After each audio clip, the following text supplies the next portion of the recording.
থালি করে বাজারে নিচ্ছি, খাও। তোমার নাকি শরীরে একটা ডিম আনতে পারোনি? বাবা গো, এনো এনো একটা ডিম দিচ্ছি তোমার, দাঁড়াও।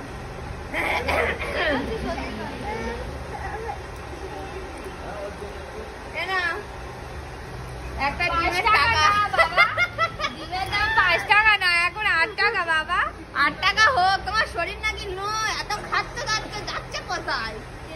কোথায় ঘুরতে যাচ্ছে? খাওয়া দাওয়ান গুলো সবাই তাই বলে। খাওয়া ছেড়ে দাও, না খেয়ে থাকো, একটু সংসারে কাজ বাজ করো, শরীর দেখবে ফিট হয়ে যাবে। শুধু বসে বসে আর খেলে শরীর একদম ফিট হবে না, এরকম আর নেতিয়ে পড়বে, বুঝলে তো? আরো তো ফিট থাকার কথা। এরকম নেতিয়ে পড়বে। আমরা কি খাই, এত কাজ করি, একটা